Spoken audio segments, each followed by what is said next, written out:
이 음악 장르가 뭐 어른들하고는 잘 맞지 않는 그런 장르인데 할 수 없습니다. 다음 세대를 안고 가려면 예, 여러분들이 잘 많이 이해를 해주시고 중요한 건 이들 안에 말씀을 통해서 하나님이 증거되어지고 또 하나님의 사랑이 그들의 삶 속에서 부어지는 게 중요하니까 여러분들 우리 다음 세대를 위해서 또 많이 기도해 주시면 감사하겠습니다. 우리 다시 한번 우리 아동부 친구들 또 위에서 수고하는 선생님들 위해서 우리 격려의 박수 한번 하도록 하겠습니다. 그 20세기 대중문화의 아이콘이라고 불려지는 여성이 있었죠. 영화 배우로 또 가수로 모델로 1950년대를 휩쓸었던 세계적인 여성 배우입니다. 미국의 타임즈가 세계에서 영향력 있는 백인의 여성 뽑았는데 그 중에 한 사람으로 또 뽑히기도 했습니다. 1926년에 태어났는데요. 1962년 36세의 나이로 약물 과다 복용으로 인해서 자택에서 사망한 몸으로 발견되기도 했습니다. 이 정도 얘기하면 관심 있는 분들은 누군지 아실 거예요. 누구일까요? 네, 마릴린 먼로라고 하는 배우입니다. 아마도 여러분들이 사진을 보면 이 여자였구나 라고 단번에 알아볼 만한 그런 사람이죠. 많은 사람들이 이 여성이 왜 이렇게 과다 약물 복용하고 죽었을까? 뭐 지금 60년이 지났음에도 불구하고 여전히 미스터리 중에 하나라고 하죠. 그런데 그가 왜 이렇게 죽음을 맞이할 수밖에 없었을까 하는 힌트가 될 만한 그런 내용들이 많이 소개되어지고 알려지고 있는데 그 중에 하나가 어떤 언론과의 인터뷰 속에서 이제 이런 심정을 고백을 했었죠. 그 고백이 무엇이냐 이런 겁니다. 나는 지금 전 세계 여성들이 부러워할 만한 그런 모습을 가지고 살아가고 있습니다. 나는 여성들이 부러워할 만한 모든 것을 소유하고 살아가고 있습니다. 내 나이에 가장 아름다운 미모를 가지고 있고 뿐만 아니라 사회적으로도 큰 성공을 거두기도 했습니다. 돈과 보물은 주체할 수 없을 정도로 쌓여 있고 그리고 무엇보다도 수많은 전 세계 팬들이 매일 수백 통의 팬 레터를 저에게 보내오고 있습니다. 나는 많은 사람들의 환호와 사랑을 받고 있습니다. 나는 몸이 아픈 곳이 하나도 없습니다. 너무너무 건강한 모습을 가지고 있습니다. 나는 지금이라도 모든 일을 그만두어도 평생 내가 원하는 대로 삶을 살아갈 만큼 모든 조건이 다 구비되어져 있습니다. 그런데 나는 지금 너무 불행합니다. 이유는 알 수 없지만 나는 내가 너무 불행하다는 생각이 듭니다. 이유 없는 공허함과 허무감이 내 안에 가득 차 있습니다. 내 인생은 하나도 재미가 없습니다. 이렇게 고백을 했다는 거죠. 여러분, 많은 사람들은 생각할 때 모든 조건이 잘 갖춰져 있으면 행복한 삶이 될 것이라고 그렇게 생각을 합니다. 그런데 이 마릴린 먼로의 이 고백에 의하면 완벽한 조건을 다 갖추고 있었지만 이 여인은 자신이 행복하다고 생각하지 않고 있었다는 사실이죠. 여러분, 조건이 행복을 만들어주지 않습니다. 왜 그럴까요? 왜 모든 조건이 완벽하게 갖춰졌음에도 불구하고 왜 행복을 누리지 못하고 맛보지 못하냐는 거죠. 여러분, 우리가 살아가면서 오해하고 착각하는 것 중에 하나가 뭐냐? 내 인생에 원하는 대로 모든 것이 갖춰지면 나는 행복할 거야 라고 생각하는데 그렇지 않다는 사실입니다. 여러분, 행복은요, 어쩌면 그 과실나무에 비유를 하면 열매와 같은 거예요. 근데 많은 사람들이 뭐에 집중할까요? 열매에 집중합니다. 행복이라고 하는 열매, 나 그거 있었으면 좋겠다. 그 열매에 집중하는데 중요한 것은 그 과실나무가 그 아름답고 탐스러운 좋은 열매를 맺기 위해서 어떻게 해요? 깊이 땅 밑에 뿌리를 내리고 있다는 사실. 다시 말하면 그 뿌리가 깊이 온전하게 바르게 내리고 있지 못하면 그렇게 원하는 열매를 얻지 못한다는 거예요. 근데 많은 사람들이 어디에 집중하고 있느냐? 열매는 얻고 싶어요. 근데 문제는 뭐예요? 그 열매를 만들어내는 깊은 뿌리, 그 뿌리는 바라보지 못하고 있다는 겁니다. 여러분, 하나님께서도 우리의 인생이 행복하기를 원하고 또 우리 자신도 우리의 인생이 행복하기를 원해요. 그래서 하나님은 성경을 통해서 우리에게 계속 말씀해 주시는 것이 뭔지 아세요? 너희들이 생각하는 그 행복의 열매는 뿌리로부터 나오는데 뿌리로부터 영양을 잘 공급받아서 건강한 나무가 돼야지 건강하고 아름다운 열매를, 행복의 열매를 맺는데 뿌리는 썩어 들어가 있고 뿌리는 깊이 내리고 있지 못하는데 열매만을 원한다면 그것은 강도라는 거예요. 그 잘못된 생각이라는 거예요. 그래서 하나님은 성경을 통해서 우리의 행복의 근원이 되는 뿌리, 그것을 계속 말씀해 주고 있는 거예요. 저는 오늘 이 아침에 나온 우리 사랑하는 모든 성도님들 또 우리 친구들이 정말 우리 행복의 중요한 근원이 되는 이 뿌리를 잘 깨닫고 그 뿌리를 건강하고 정상적으로 잘 심고 내려서 그것으로 인해서 맺혀지는 행복의 열매를 꼭 누리며 살아갈 수 있기를 주님의 이름으로 축원합니다. 그렇다면 하나님이 말씀해 주고 계시는 그 행복의 열매를 맺게 하는 뿌리가 도대체 어떤 것이냐? 오늘 우리에게 주신 말씀을 통해서 우리가 한번 살펴보려고 하는데요. 여러분, 오늘 우리가 읽은 말씀은 안식일에 관한 말씀이에요. 우리가 지난 시간에도 한번 보았습니다마는 예수님이 바리새인들에게 공격을 받았던 이유 중에 하나가 뭐냐면 예수님은 자꾸 안식일을 지키지 않고 안식일을 범한다는 거예요. 특히 제자들이 그런 일을 한다는 거죠. 그래서 그것이 예수님을 공격하는 중요한 빌미가 되어졌어요. 오늘 우리가 읽은 말씀도 그 얘기입니다. 바로 예수님과 제자들이 안식일 날 밀밭 사이로 걷다가 제자들이 배가 굉장히 고팠다는 거예요. 그래서 그 밀밭 이삭을 잘라가지고 그냥 손으로 비벼가지고 배고프니까 먹었죠. 근데 바리새인들이 그 모습을 보고는 제자들이 안식일을 범했다 그렇게 비난하면서 책망하면서 예수님에게 항의를 한 거예요. 이에 대해서 예수님께서 답변을 하시고 그리고 그 안식의 의미가 무엇인지를 가르쳐주고 있는 말씀이 오늘 우리가 읽은 말씀의 내용이거든요.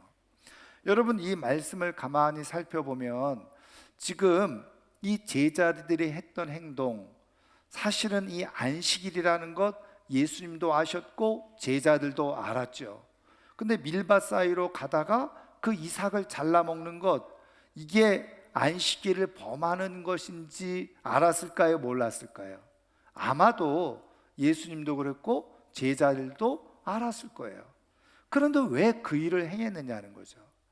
그리고 예수님은 왜 그렇게 제자들이 하도록 그냥 두었느냐는 거예요. 여러분, 어떻게 보면 참 이거는 굉장히 슬픈 이야기예요. 왜냐하면 예수님이 제자들을 데리고 다니면서 제자들이 그 이삭을 잘라 먹을 정도로 배고픔을 겪었다.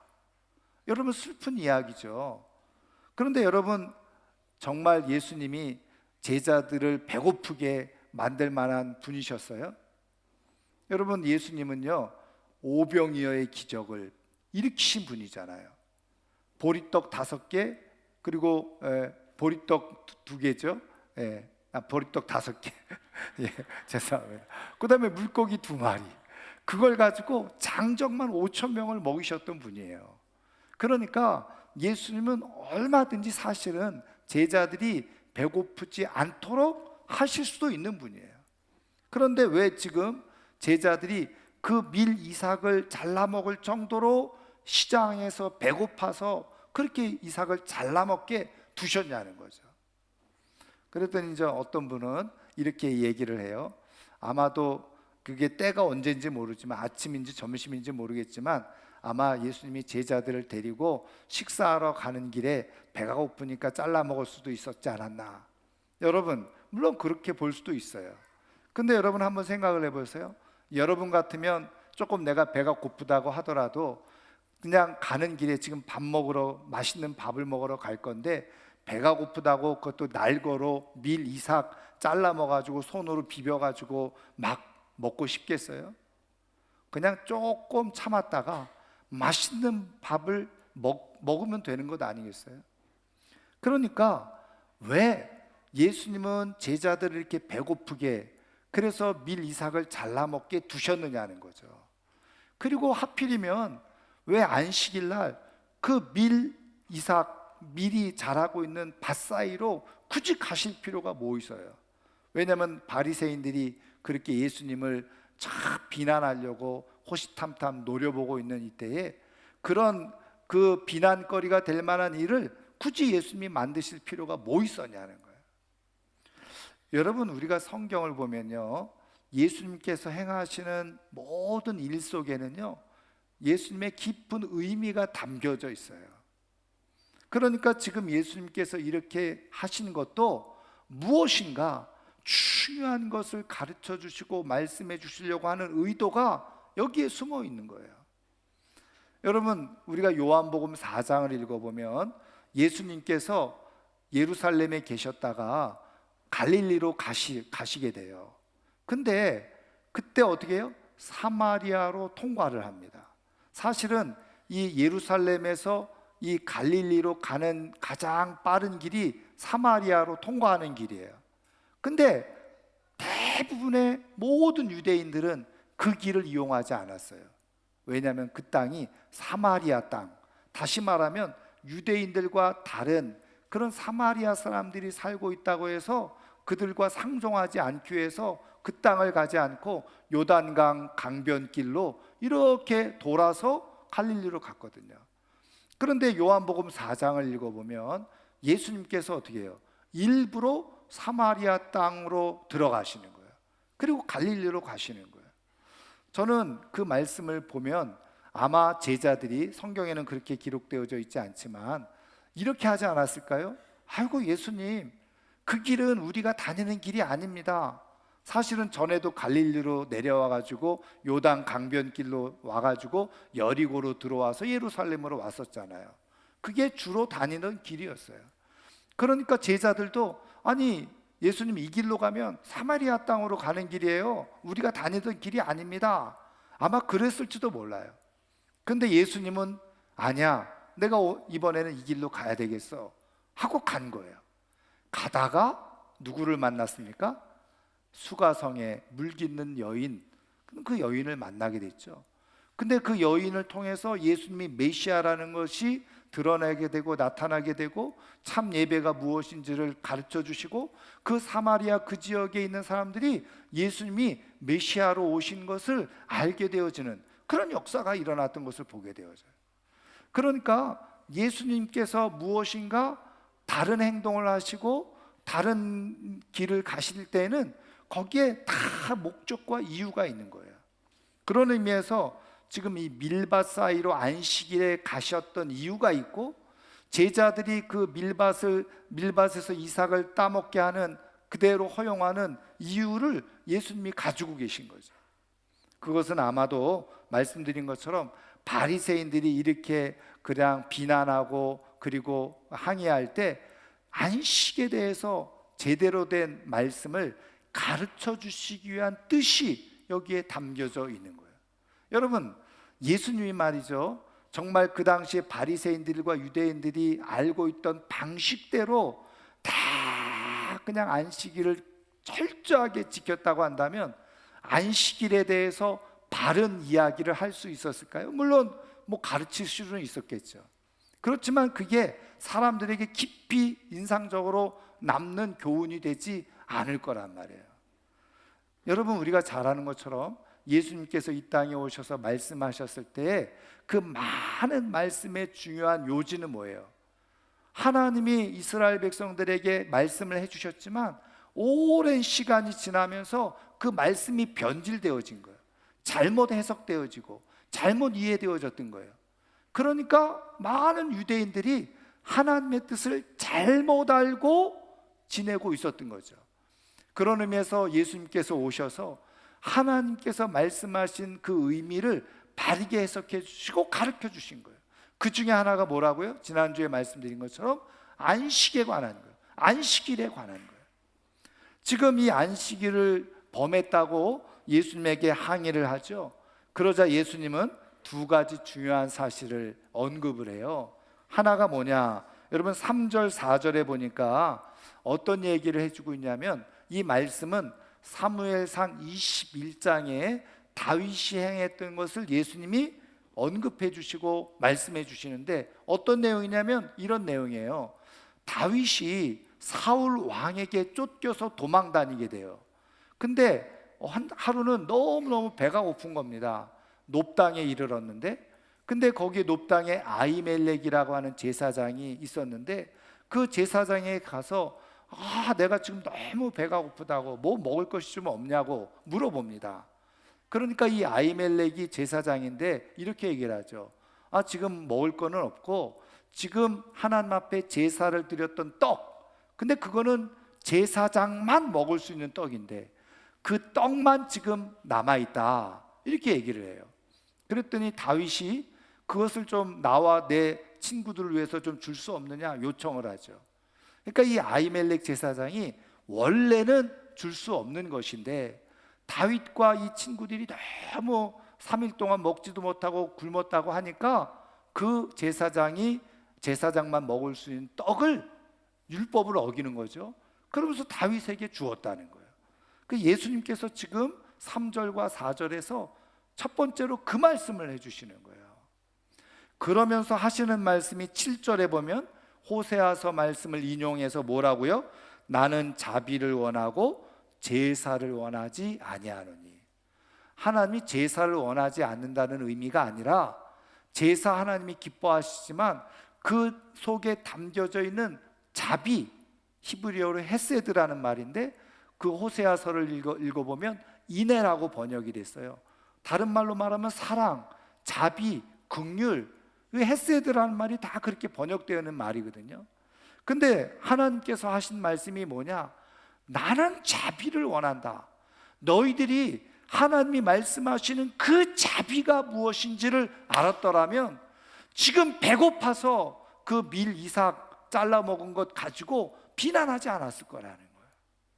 그러니까 지금 사실은 다윗이 이 아히멜렉을 통해서 그 진설병, 하나님께 드렸던 음식, 그것을 제사장만 먹을 수 있는데 다윗이 얻어먹은 것, 그 이면 속에서는 무엇이 작동이 되어졌다는 거예요? 자비가 작동되어졌다는 거예요. 그러니까 이 말씀은 사실은 안식일 날에 관한 말씀이 아니었어요.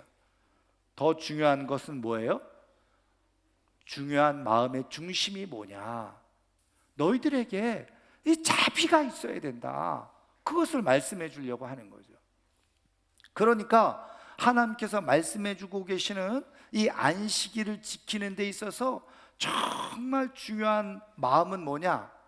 하나님이 주시는 자비, 그 사랑이 그 안에 있어야 된다는 거예요. 그러면 예수님이 말씀하고 계시는 이 안식의 의미는 뭐냐? 다시 말하면 어떻게 너희들이 삶을 살아가면서 하나님이 주시려고 하는 안식, 참된 쉼과 평안, 지난 시간에 말씀드렸던 그 샬롬을 어떻게 경험할 수 있느냐? 너희들 안에 하나님이 베푸시는 자비가 있어야 된다는 거예요. 사랑이 경험되어질 때, 그때 비로소 참된 안식을 너희들이 경험하면서 살아갈 수가 있다. 안식일을 하나님께서 정하신 중요한 의미와 목적이 뭐냐? 하나님의 사랑과 자비를 베풀어 주시기 위해서라. 그러니까 안식일을 정하시고 안식하도록 하신 이유는 뭐냐? 하나님께서 우리에게 베푸시는 사랑을 알고 깨닫도록 하시기 위해서예요. 그러니까 참된 안식은 어디로부터 오느냐? 하나님이 나에게 베풀어 주시는 자비, 하나님이 나에게 베풀어 주시는 사랑, 내가 그것을 깊이 깨닫게 되어졌을 때, 그때 비로소 우리 안에 진정한 안식이 시작되어질 수가 있다는, 이걸 뒤집어 말하면 아무리 세상적으로 좋은 조건, 화려한 환경 속에 있다고 할지라도 하나님께서 우리 안에 부어주시는 하나님의 사랑을 내가 깨닫지 못하고 있고 그것을 간직하고 있지 못하면 어디서도 누구를 통해서도 안식을 누릴 수가 없다는 거예요. 여러분, 마릴린 먼로가 모든 조건을 다 가지고 있음에도 불구하고 나는 불행하다, 허무하다, 공허하다, 재미없다, 이렇게 생각하고 느꼈던 이유가 무엇입니까? 그의 영혼과 중심에 부어져야 될 하나님의 자비와 사랑이 비어 있었던 거예요. 여러분, 아무리 대단하게 살아가는 것 같고 멋지게 살아가는 것처럼 보여도요, 하나님의 사랑이 채워져야 될 공간에 채워지지 않으면 그 사람은 불행한 삶을 살아갈 수밖에 없어요. 스스로 불행하다라고 생각할 수밖에 없고요, 그리고 언젠가는 인생의 공허와 허물을 느낄 수밖에 없는 거예요. 그것이 인생이에요. 하나님께서 우리의 인생을 그렇게 지으셨기 때문에 그런 거죠. 여러분, 김혜남이라고 하는 정신분석학 의사가 있는데요, 그 쓴 책에 이렇게 얘기를 해놨어요. 제가 한번 말씀드린 적이 있는지 모르겠는데, 지금 현대인들이 정신적으로 많은 어려움과 고통을 겪고 있다는 거예요. 희한하게 이게 문명이 발달하면 발달할수록 정신적인 질환이 더 심각해지고 많아지고 있다는 거예요. 여러분, 우리 예전에 50년대, 60년대 정말 먹고 살 게 없어가지고 치열하게 막 살 때는요, 정신병이 별로 없었던 것 같아요. 그렇죠? 근데 요즘은 얼마나 풍족합니까? 얼마나 화려합니까? 근데 정신적인 문제를 앓는 사람들이 너무너무 많아진 거예요. 상처받은 사람들도 많고, 특히 젊은 사람들이 견디질 못하는 거예요. 근데 이제 이 김혜남 박사가 그 글에서 이런 얘기를 해요. 이 시대에 많은 사람들이 정신적으로 고통을 앓고 있고 상처를 받고 살아가고 있는데, 그것을 해결하고 치료하는 데 있어서 전문적인 치료자 100사람, 그 100사람보다도 그 사람이 누군가로부터 사랑을 깊이 경험하게 되어지면 마음의 병은 다 치료되어진다. 정신적인 질병 치료가 되어진다. 그래서 전문적인 치료자 박사 100사람보다 그 사람을 진심으로 사랑하는 한 사람, 그리고 그를 통해서 사랑을 제대로 깊이 경험하게 되어지면 마음의 병은 치료가 되게 되어져요. 여러분, 하나님께서 성경을 통해서 우리에게 주신 말씀이에요. 우리에게 가장 중요한 것은 살아계신 하나님께서 우리를 사랑하고 계시다는 것을 내가 경험하는 거예요. 저는 우리 사랑하는 성도님들이 이 하나님 아버지의 사랑을 깊이 경험함으로 말미암아서 마음속에 있는 불안과 염려, 우울, 우리의 삶을 불행하게 만드는 모든 것들이 다 사라지고 하나님 주시는 안식 속에서 샬롬을 얻고 참된 행복을 가지고 살아갈 수 있기를 주님의 이름으로 축원합니다. 그러면 이 중요한 하나님의 자비, 사랑을 어떻게 경험할 수 있느냐는 거예요. 물론 여러 가지 삶의 상황 속에서 내가 영적으로 깨어 있으면 모든 상황 속에서도 하나님의 사랑을 내가 경험할 수 있는데, 오늘 성경을 통해서 예수님이 하시는 말씀은 어디에 있느냐? 여러분, 그 5절 말씀에 보면 예수님이 또 이렇게 말씀하세요. 안식일에 제사장들이 성전 안에서 안식을 범하여도 죄가 없음을 너희가 율법에서 읽지 못하였느냐. 여러분, 안식일은요, 아무도 일하지 못하게 한 거예요. 주인도 일하지 못하고 종도 일하지 않고 심지어는 가축대들도 일하지 않도록 만들어 놓은 게 안식일이에요. 근데 이 안식일 날 제일 바쁜 사람이 있었어요. 누굴까요? 오늘 말씀에 나오는 성전에서 제사 드리는 제사장들이었어요. 여러분, 안식일 날 하나님 앞에 제사를 드리니 여러분, 그 제사를 드리기 위해서 이 제사장들, 레위 사람들이 얼마나 분주하게 바쁘게 움직였겠어요. 그들은 말 그대로 그들은 일을 한 거예요. 그런데 오늘 말씀해 보니까 율법에는 성전 안에서 안식일이라 할지라도 제사를 위해서 그렇게 분주하게 땀을 열심히 일하는 것은 안식일을 범한 게 아니다. 예수님이 그 말씀을 해주신 거예요. 그러면서 덧붙이면서 하신 말씀이 뭐예요?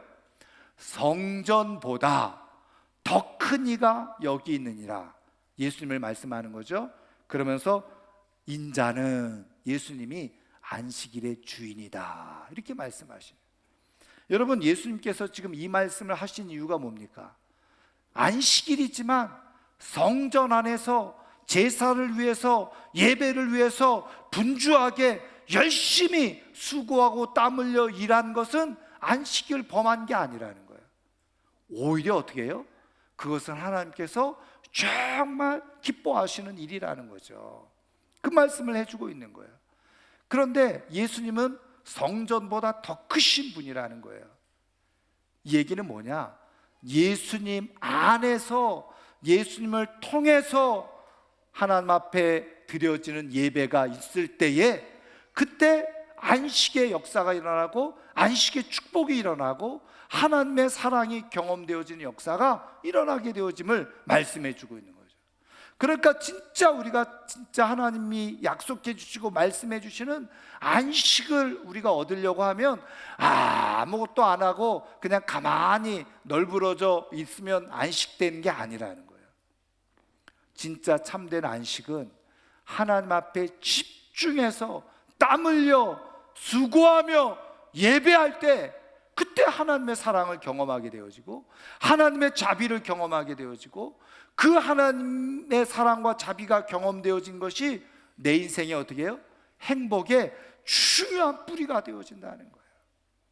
그래서 예배를 통해서 내가 하나님의 사랑을 경험하고 예배를 통해서 하나님의 자비를 경험하고 삶을 살아가는 사람은요, 뿌리가 깊이 잘 내려져 있는 사람인데, 그 인생 가운데는 행복이라고 하는 만족한 열매, 그것을 충분히 얻으면서 살아갈 수 있다.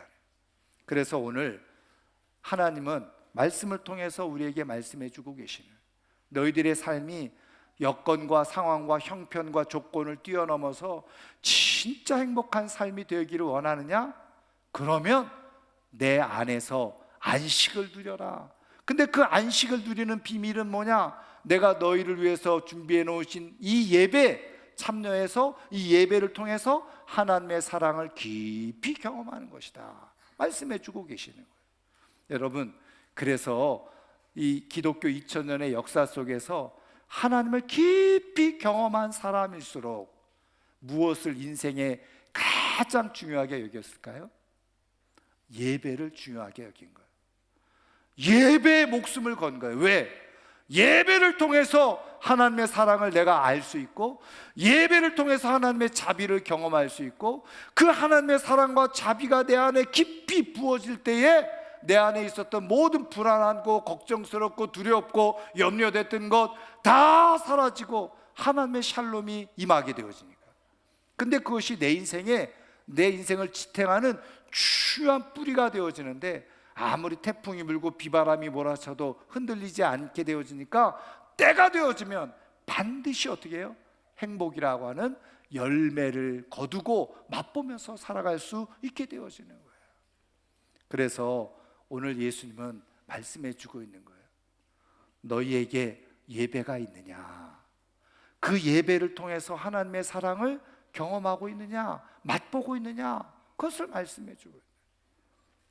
저는 오늘 우리의 행복의 근원이 하나님 주시는 안식 속에 있다는 것을 깨닫고 그 예배를 통해서 진정한 사랑을 경험하는 가운데 하나님이 주시고자 하는 안식을 충분히 누리고 그것을 통해서 하나님께서 우리의 인생에 주시고자 하는 행복을 누리면서 살아갈 수 있는 하나님의 사람들이 다 될 수 있기를 주님의 이름으로 축원합니다. 말씀을 마치려고 하는데요, 제가 한번 소개해드린 분 저기 있죠. 조신영 목사님이라는 분인데 이분이 쓴 글에 소개된 간증이에요. 본인의 간증인데 본인에게는 저 사랑하는 딸 둘이 있었다는 겁니다. 그런데 큰딸 이름이 희연이라고 나와 있는데 이 큰딸이 초등학교 2학년 되면서 자꾸 피부 트러블이 생기더라는 거예요. 그래서 자꾸 긁기 시작해가지고 자꾸 잠도 못 잘 정도로 그렇게 긁게 된 거예요. 그래가지고 병원에 갔더니 아토피 피부염이라고 하는 진단을 받게 되어졌어요. 그래서 약도 처방받고 그래서 이제 병원 치료를 받으면서 기도를 하게 된 거죠. 근데 이 아이를 위해서 당연히 목사니까 기도했겠죠. 그리고 사랑스러운 딸인데 딸이 그냥 그 피부가 그냥 다 긁고 나서 막 상처가 있고 막 딱딱해지는 거 보면서 얼마나 아빠로서 가슴이 아팠겠습니까? 그러니까 매일매일 기도를 한 거예요. 그런데 기도를 해도 이 아토피 피부염이 치료가 되질 않은 겁니다. 그러니까 딸을 볼 때마다 잠도 제대로 자지 못하면서 늘 벅벅 긁는 그 모습을 보면 가슴이 찢어지는 것 같은 거예요. 그렇게 기도하면서 흘러간 시간이 4년이 흘렀대요. 근데 이 딸아이가 초등학교 5학년 되었을 어느 날에 이제 그날도 저녁에 딸아이의 머리에다 손을 얹고 이 목사님이 하나님 앞에 간절히 기도를 드리고 있는데 하나님께서 말씀하시는 것처럼 마음에 감동이 오더라는 거예요. 그게 뭐였느냐? 야, 희연이를 수요 예배에 데리고 나가라. 희연이를 수요 예배 드리게 해라. 그 말씀 감동이 오더라는 거예요. 그래서 그동안은 뭐 다 자녀들 수요 예배 데리고 나오는 자녀가 누가 있습니까? 다 학원 다니고 그냥 집에서 공부하게 하고 집에 있게 하잖아요. 근데 그런 감동이 와가지고 이 목사님이 그 딸에게 얘기를 했다는 거예요. 그리고 그 다음 주에 수요 예배에 같이 데리고 나와서 예배를 드렸다는 거예요. 근데 놀라운 사실은 그렇게 예배를 드리고 4년 동안 그 병원에 가서 아무리 치료를 하려고 해도 치료되지 않았던 아토피 피부염이 한순간에 사라지더라는 거예요. 여러분, 그래서 이 목사님이 깨달은 게 하나님이 우리 딸아이가 수요 예배 드리는 거를 원하셨구나. 그 깨달은 거예요. 그러면서 하나님이 예배를 얼마나 기뻐하시고 좋아하시는지를 발견한 거죠. 근데 얘기는 거기에 끝나지 않아요. 당연히 얼마나 좋은 얘기겠어요. 그래서 간증하면서 설교 시간에 딸아이 아토피 피부염이 고쳐진 걸 얘기했다는 거예요. 그랬더니 그 교인 중에 안수 집사님 자녀들 둘이 있는데 둘이 다 아토피 피부염으로 고생을 하고 있더라는 거죠. 근데 이 안수 집사님 부부가 그 목사님의 설교를 들으면서 간증을 들으면서 감동을 받았는지 그 다음 주부터 둘을 수요 예배에 데리고 오더라는 거예요.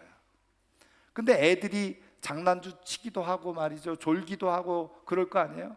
근데 장난치지 못하게 하고 졸지 못하게 예배에 집중하게 하고, 그리고서 몇 주가 지났는데 그 안수 집사님의 두 자녀 모두가 다 아토피 피부염이 다 깨끗이 치료되어지는 역사가 일어나더라는 거예요. 여러분, 그렇다고 해서 수요 예배에 꼭 열심히 나오라는 말씀은 아니에요. 아니, 나오면 좋죠. 당연히 예배니까. 그런데 중요한 것은 뭐냐면 기도할 때 하나님이 주시는 감동이 있다는 거예요. 근데 그 하나님이 주시는 감동의 중심에는 예배예요. 예배를 소홀히 하고 예배를 무시하는 감동은 없어요. 여러분, 하나님께서 예배를 통해서 우리를 치유하시고 고치시고 회복시키시고, 예배를 통해서 하나님은 우리에게 안식을 주시고 샬롬을 주시고, 그리고 궁극적으로 예배를 통해서 우리의 삶을 행복하게 만들어 가시는 분이 바로 우리 하나님이시라는 거예요. 그래서 우리에게 때로는 번거롭게 느껴질 수도 있고 힘들게 느껴질 수도 있고 수고롭게 느껴질 수도 있지만, 자꾸 예배 자리에 나오도록 하나님이 말씀하고 계시는 거예요. 저는 오늘 이 아침에 나온 우리 사랑하는 성도님들이 삶의 모든 문제를 예배 때 가지고 나오세요. 그리고 그 예배를 통해서 하나님으로부터 해결받고, 그리고 예배에 성공함으로 말미암아서 참된 안식을 얻고, 그 속에서 하나님 주시는 행복의 열매를 누리며 살아갈 수 있는 하나님의 사람들 다 될 수 있기를 주님의 이름으로 축원합니다. 축원합니다.